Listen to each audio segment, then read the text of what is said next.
Bonjour, je vous retrouve en histoire. Nous nous étions quittés avec les invasions barbares et on avait parlé de Clovis. Et là, on va retrouver Clovis, roi des Francs, qui a donné donc son nom. Le peuple franc, le franc a donné son nom au pays maintenant qui est le nôtre, la France. Donc, il y a une petite question en bas qu'on va lire tout de suite. De quel type de document s'agit-il?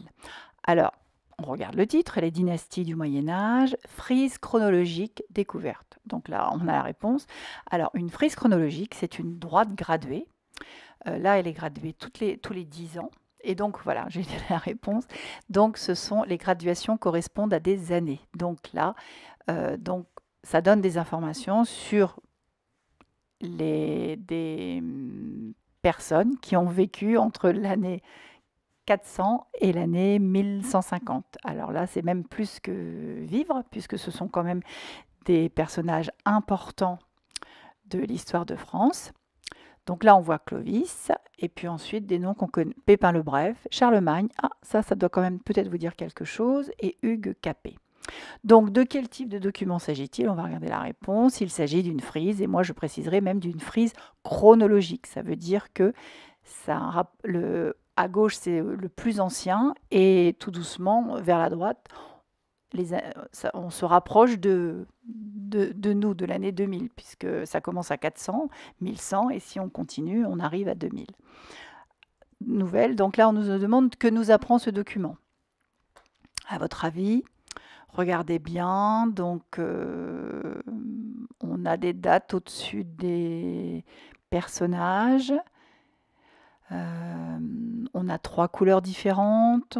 Il y a écrit dynastie des Mérovingiens, dynastie des Carolingiens. C'est sans doute un mot dynastie que vous n'avez jamais entendu parler, et c'est normal puisqu'on on est là pour apprendre. Dynastie des Capétiens. Que nous apprend ce document?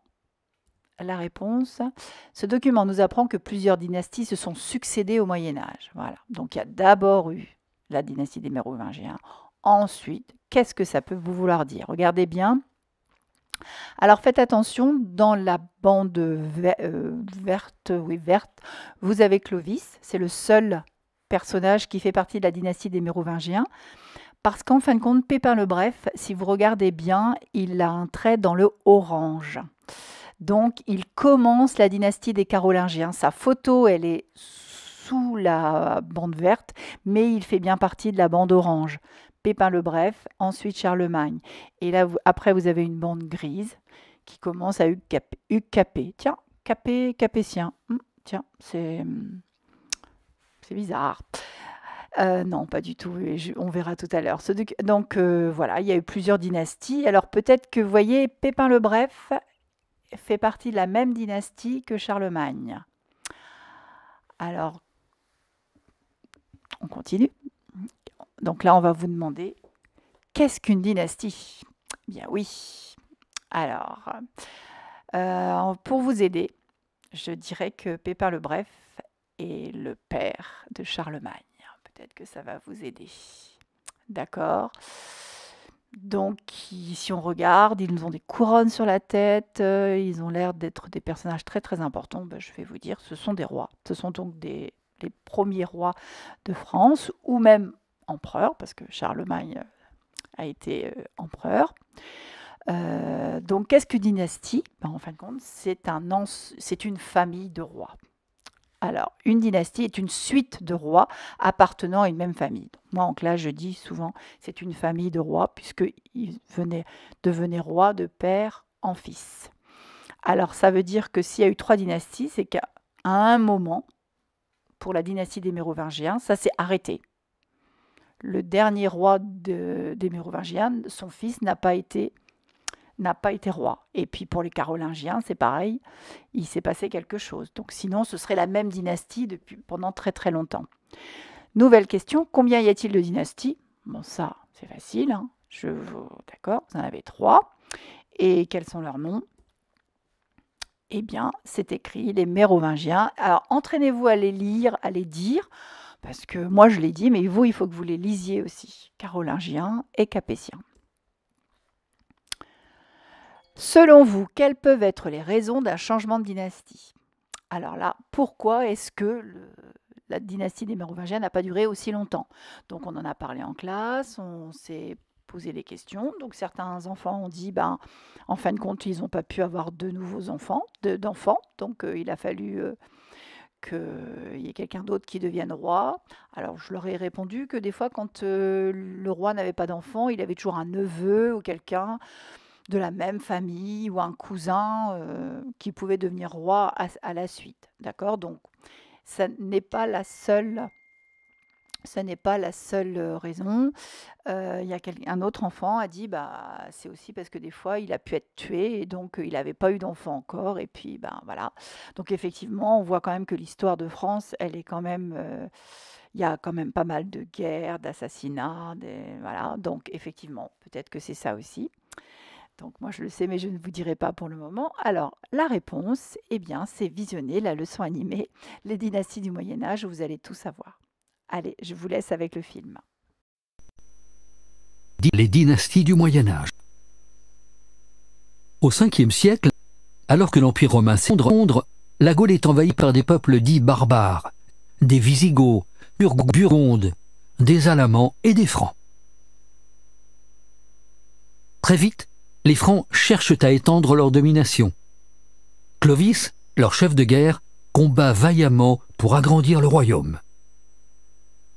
Clovis appartient à la famille des Mérovingiens, du nom de son grand-père Mérové. En 481, il devient roi des Francs. Il guerroie constamment contre les peuples voisins. Il conquiert des territoires. Voici le royaume des Francs, 30 ans plus tard, en 511. Clovis gagne le soutien de l'Église de Rome en se convertissant au christianisme et en se faisant baptiser à Reims. À sa mort, en 511, ses 4 fils se retrouvent à la tête d'un très grand royaume. Ils vont s'empresser de le partager.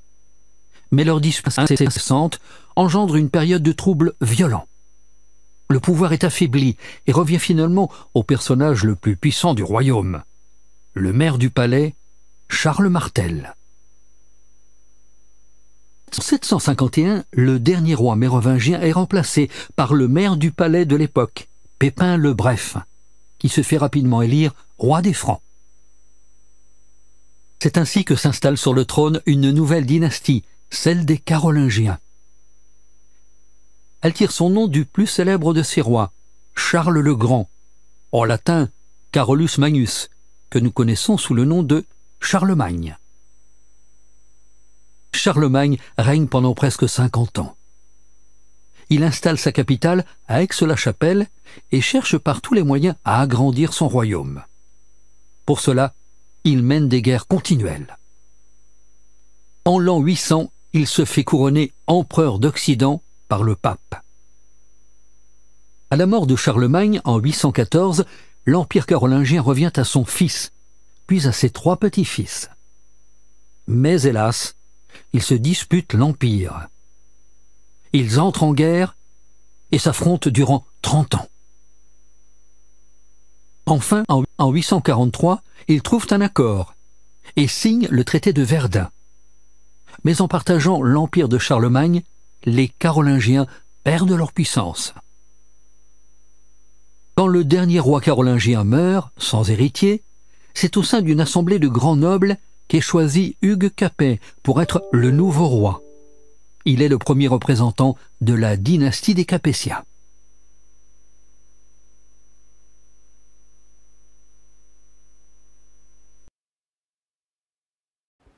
Alors maintenant que le film est terminé, que vous avez sans doute vous l'avez regardé plusieurs fois, là je vous propose un petit jeu et donc vous ferez pause pour pouvoir réfléchir et répondre.